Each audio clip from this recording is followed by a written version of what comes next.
Good morning, everybody. Good morning, everybody. Sorry I've been a little busy. Mestre Sukure, Capoeira Zuador in Tokyo. Time for coffee and a little bit, I hope, some knowledge that'll help everybody out. It's been a little busy this last couple weeks. I haven't been able to get some time to make a video, but now I'm on it. Okay, what are we going to talk about today? Something I really wanted to talk about was something interesting because I want to say 3 days ago, last Tuesday, today's Friday, I was a guest lecturer at Temple University. Some of you may not know, I have studied a lot. I love to study, maybe a little bit of a nerd, but I actually think the term is something fantastic, and it just means someone who really loves to chase after information.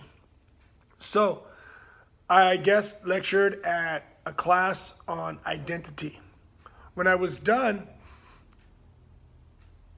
I was finished, and my good friend asked me, he mentioned that you're a natural at teaching, and I think that on the one side, it's because of the performance side I've been doing for so many years, but on the other side, I think it's because when I teach, I have a way I present things so that people can easily understand.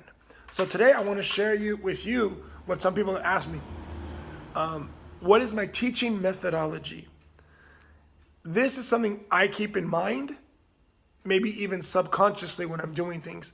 So it might be a little technical, or it might be, people can brush it off as whatever they want, but me, I think it's fantastic, and it's good, because once you decide to teach, you also decide to take a responsibility to improve yourself so that you can in turn improve on the people around you. I hope that works out for everybody. How do I teach? So the methodology that I use is something we call experiential learning. Experiential learning basically comes from the word experience. So what does experiential learning mean? Well, it means hands-on learning. Simple, right? Well, like anything, the word is simple, or the term is simple, but we got to think about it a little bit more. I'm just going to break it down into a few simple things. And I hope that this helps people to think about how they're teaching and one way of teaching. For me, this works the best. For the instructors I train, this works the best. So what is experiential learning or hands-on learning? First, what I do when I have a class, we go through different parts. This is how I set up the class. It's not just go in there and do whatever you want. I always have an idea or a concept or a goal that I want to work on. For example, generally, I have a weekly concept. I feel my students this week need to kind of work on this. This is a good point to work on. Be it a certain technique, a certain movement, or a certain feeling, or a certain combination, but this is what I want to work on for this week. And what I do is I introduce that when the class starts. So to guys, for example, today, I want to work on negativa do lado, and we're going to be combining it with different movements and see how it works. This is a great movement for corkscrewing down. Don't worry about which movement you're using or anything. I'm just using this as an example. So, as I said, this is how we're going to use it. This is a way to use it. Think about it as we're processing through the training. Okay? So I introduce what we're going to do so that people don't just start the class or no idea what's going to happen today. People tend to become more aware of what's going to happen and more connected to the class if they know what's coming up. The warm-up. For the warm-up, I like to call it the wake-up. Why? Because people are coming in from all walks of life, especially my students in Tokyo, long days of working, that I need to get them to disconnect with outside and connect with we are on Capoeira time. I hope that makes sense to people, because what I'm saying is people come in and they're in class and the class has started, but they really haven't connected to the music. They really haven't connected to the class. They're just going through the motions, because some students have been doing Capoeira with me for over 10, 15 years. So the wake up or the warm up is something to get them started. And it could be anything from me maybe playing a little bit, horsing around, or checking them during the basic warm up exercises. It's not a bad thing. It's nothing aggressive. It's just kind of like, good morning. Here we are together at this point in time. It's Capoeira time. get your capoeira face on, and let's go. So I introduce, then I give the warm-up, okay, or the wake-up. Introduce, weekly concept or today's concept, warm-up, wake-up, then the knowledge. What is the knowledge? The knowledge will be like for example, if I'm teaching a new technique, or I'm teaching something I haven't taught in a while, or I'm teaching a combination, or I'm teaching an entrada, and I want people to, this is what we're doing. This is the knowledge I'm sharing with you today, or this is the knowledge that I'm imparting on you today. So this knowledge is where we try to learn. And it doesn't matter what level you're at. Even me as an instructor, I'm learning, because there'll be times I teach something that I've taught many times, but then I realize there's something new, which is usually something that's really a fantastic return on investment when I think about, wow, I always thought it was this way, but then it can do this too. What a fantastic idea. So the knowledge. So now we've gone introduction, weekly focus, warm up, wake up, knowledge, try to learn. So this is where we're learning. For example, okay, today we're going to do this combination. Oh, I've never seen that before. Or today we're going to do this. Oh, wow, I haven't done that before, especially for newer students. So that's the try to learn, the knowledge. Then we have the practicum. Practicum is where we use it. For example, partner work, pad training, things that we're going to do to apply this knowledge that we've learned into using it.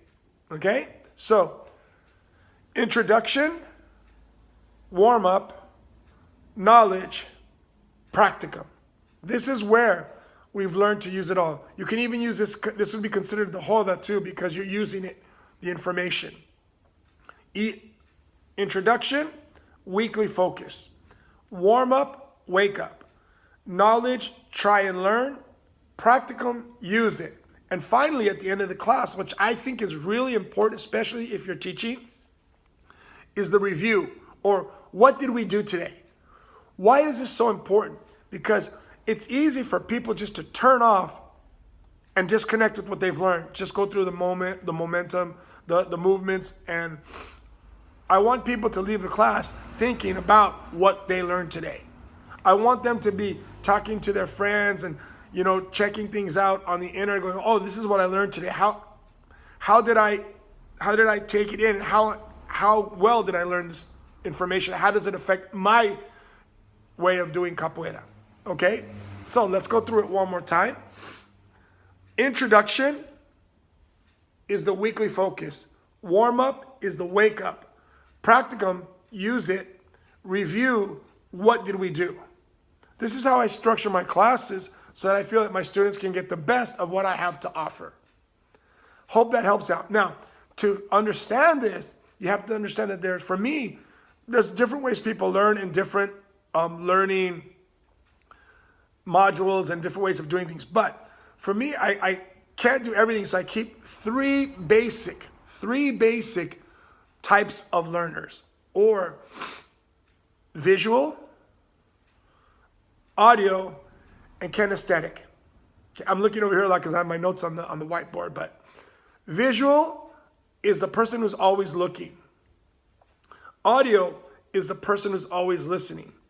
And kinesthetic is the person who learns by doing. Let me give you a quick example of each.